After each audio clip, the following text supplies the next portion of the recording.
Edward Mwakilasa ni mkazi wa eneo husika hili, lakini pia hao wakandarasi kazi walioifanya sio kwamba tunawatukana. Ukipita ukusukuma hiyo mitalo hiyo inabomoka. Tulipigia kelele sana. Lakini pia maji hayaendi mpaka mwisho, hapo katikati yanatwama. Mpaka watu waingie tumbukie mle wayasukume ndio yaende. Ila yakijaa yanakwenda. Yasipojaa yakiwa machache basi ni shida, uchafu.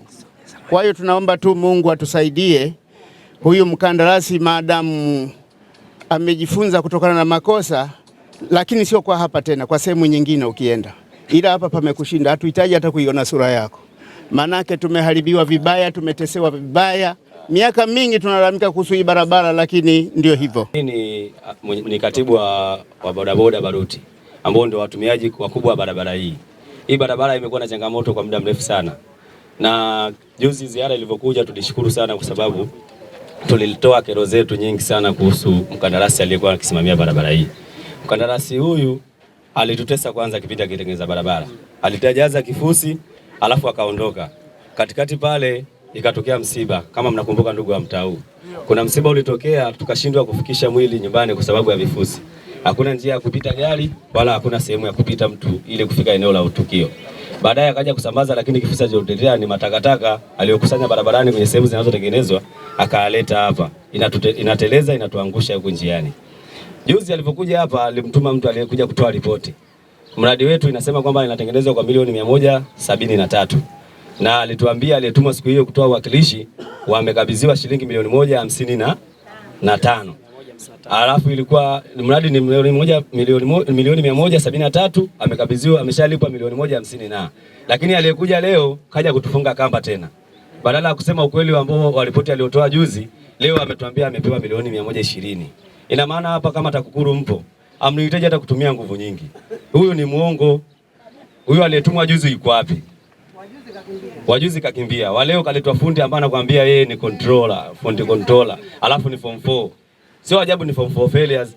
Kwa sababu hata kama ni form 4 uliyesoma vizuri, unajua kwamba simenti mfuko mmoja anachanganya kwa ndoo 10 ya mchanga. Hii hali isingetokea. Sasa wewe unamtuma form 4 failures anakuja kutengenezea barabara ya serikali yenye gharama ya milioni 173. Hiyo ni uongo. Na juzi niliwaambieni watu mnaowapa kazi wanatuchonganisha sisi na serikali. Tukipita kwenye barabara ambazo zinatengenezwa na hela za serikali tunaanza kuwakosoa serikali. Kumbe wale mnawakabidhi hela ndio wapigaji. Kwa hiyo mimi nilikuwa naomba TAKUKURU, tumieni taarifa zilizoletewa juzi na taarifa zilizoletwa leo. Mnampata mchawi ni nani? Naitwa Leila Kesi. Sisi hapa tatizo letu lipo hapo kwenye nyumba yetu. Baba yetu aliweka ukuta hapo mkubwa tu, miaka yote tunaishi hatujai kuingiliwa na maji wala nini. Lakini huyu mkandarasi alipokuja kujenga akabomoa ule ukuta, mwisho wa siku kule kwetu akaweka pafupi, huku juu kaweka parefu. Kwa hiyo sisi ikinyesha mvua kama jana hatujalala jamani. Juzi ndo kabisa maji yanaingia hadi ndani. Kama hadi video tumechukua. Maji yanaingia hadi ndani. Sasa sisi tutaishiji? Na pale hata mkienda saizi kaangalieni kwamba huku chini papo pafupi, huku juu papo parefu. Sasa maji yakiwa yanatoka, unajua maji huko yanatoka yote yanazungukia kule upande wetu. Na ikifika kule maji yanakuwa mengi sana, yanaingia hadi ndani. Sasa sisi tutaishije? Tutakaa nje kila siku tungojee kwamba tunakuja kujengewa na mvua hizi zimeanza? Kwa hiyo tunachoomba mtusaidie ili atuongezee kule urefu na sisi tupate kulala kama tulivyokuwa tunalala mara ya kwanza. Niaba ya serikali nakushukuru wewe pamoja na kamati ya siasa kufanya ziara hii kuja kukagua mradi wa maendeleo ambao ni ujenzi wa barabara. Ndugu mwenyekiti, mimi nilifika hapa juzi baada ya kuwa nimepokea simu ya mheshimiwa mbunge kuelezea hali ya ujenzi wa barabara hii na kuja kujionea hali ambayo iliyopo. Ndugu mwenyekiti, kazi iliyofanyika hapa ni ya hovyo.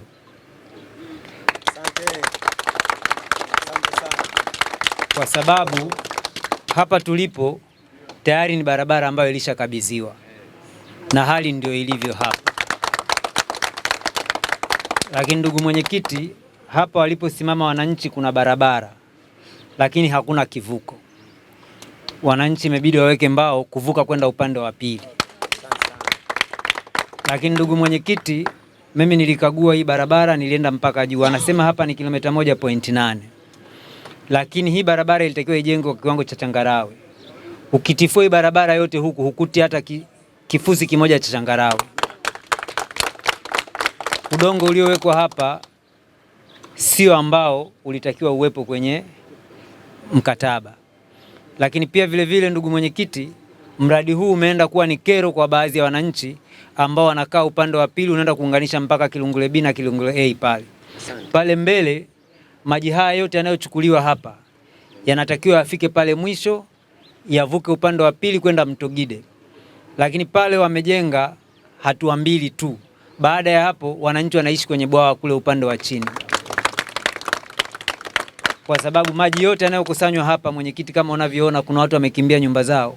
Ukifika pale mbele inakuwa kama umeyavuna alafu unawaachia wananchi kule nyuma. Nadhani kuna kina mama ambao tulitembea juzi pale. Kuna kazi kubwa ambayo inahitajika kufanyika hapa, lakini bahati nzuri nimefanya mazungumzo na meneja wa TARURA na yeye alikuwa safari amerudi kwa ajili ya kuja hapa tuone namna gani tunarekebisha hiki kilichofanyika hapa ili wananchi waone thamani ya fedha. Na mkandarasi, bahati nzuri nimekuja na mtu atakukuru hapa. Maelekezo ambayo ndugu mwenyekiti, kabla hata wewe hujaenda kukagua, ni kwamba ni lazima tufike tukamhoji. Tujiulize kwa kina kabisa, kwa sababu Chama cha Mapinduzi kinataka matokeo. Na katika hili ndugu mwenyekiti, sitaki kupepesa maneno. Tunahitaji kufanya kazi hapa kurekebisha kilichokuwepo katika hali hii. Na ndio maana hata ulipopanga ziara hii wewe mwenyewe kuja, nilisema na mimi tutakuja ili na wewe uweze kushuhudia. Na pale ambapo tunapoenda kubanana kurekebisha hili, sio kwamba tunamuonea mtu. Ni kwa sababu Chama cha Mapinduzi kinataka kuona matokeo. Na huu mradi ndugu mwenyekiti, mimi nataka tuutumie kama wa mfano.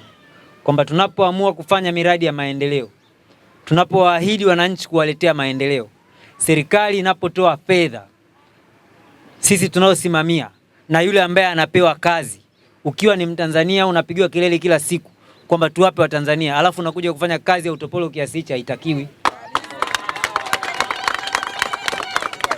Kwa sababu tunakaa, Chama cha Mapinduzi kinawapigania watu wapewe ajira.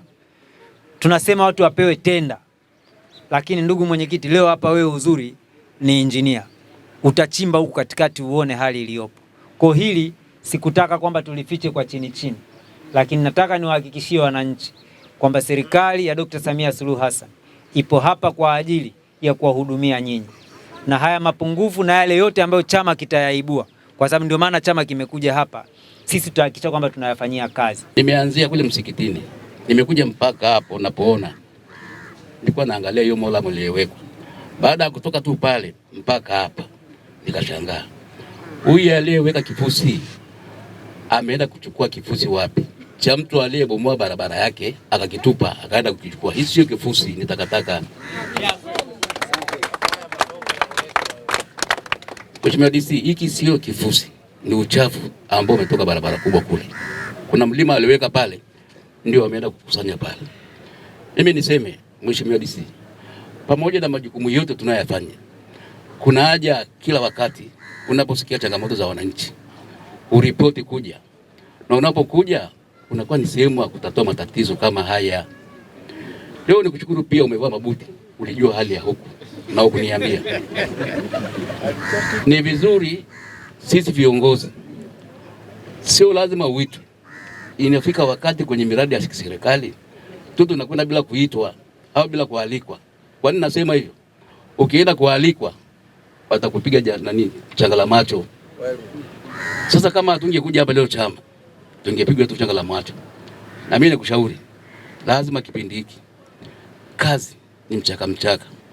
Na viongozi nini? Tutembee kimchaka hivyo hivyo. Ni vizuri sisi viongozi, sio lazima uitwe.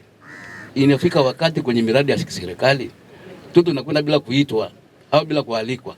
Kwa nini nasema hivyo? Ukienda kualikwa watakupiga changa la macho.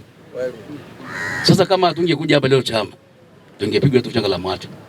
Na mimi nakushauri, lazima kipindi hiki kazi ni mchaka. Na viongozi nini? Tutembee kimchaka hivyo hivyo. Hali halisi ya mvua inavyokuja. Kuna nyumba tumeangalia pale, imeandikwa inauzwa. Hata ukimpa mtu akununua hayupo kwa sababu maji yako ndani. Tufike mahali mheshimiwa, tunapokwenda kwenye ujenzi kama hizi, mnaangalia miundombinu ya maeneo ya watu. Hata mnapoanza kujenga barabara, lazima muangalie matoleo ya maji yatakuwaje. Sio mtengeneze barabara msalishe tena kile upande mwingine, haitakuwa vizuri. Huyu mkandarasi kasumza hapa, akasema controller. Inawezekana sio kosa lake, hajui utaratibu. Mheshimiwa, huyu mkandarasi kuna haja ya kumtafuta. Umtafute, kama kuna hela anazo, mumbanini amalize barabara kwa kiwango kinachokubalika. Kama haiwezekani, arudishe hela zake kwa sababu mkataba unasema. Mikataba inasema kama umeshindwa kutekeleza utaratibu ule na haiwezekana, aidha unaweza kurudisha ukavunja mkataba, ukapigwa faini au kaenda mahakamani. Wewe DC nakushauri wazembe wa namna hii kwenye barabara nyingine, kwenye kata nyingine, lazima tuwajibike kuwa wakali kwao na si vinginevyo. Hapa nataka iwe mfano. Ikiwa mfano, wengine atasikia tu na ujumbe utafika. Huyu bwana, huyu mkandarasi fake, mnasema fake kwa maelezo yake tu, maelezo ya kawaida tu, hafai kuwa mkandarasi, hatoshi. Kwanza hapa hatakiwi, kwa sababu ndio anamdanganya bosi wake, anaharibu barabara. Uongo kweli? Wewe mimi nawaomba wananchi, nawaomba muendelee kuwa wavumilivu. Chama cha Mapinduzi kiko nyuma yenu, Mheshimiwa Rais yuko nyuma yenu, mbunge yuko nyuma yenu, diwani yuko nyuma yenu, na mwenyekiti wa mtaa DC mwenyewe kasema anachota hata miaka 10. Uongo kweli? Kwa hiyo tuwape moyo na kuwapa ushirikiano pale changamoto inapotokea, mtoe taarifa mapema. Na niseme leo tarehe ngapi? Nirudi lini? Nirudi baada ya muda gani? Baada ya wiki 2. Mimi nakupa wiki 3. Baada ya wiki 3, kwa sababu hali halisi na utengenezaji barabara na kutegemea na hali ya mvua naweza kuwa ngumu kidogo. Kwa hiyo ndio maana nimeongeza wiki 1 mbele. Asanteni.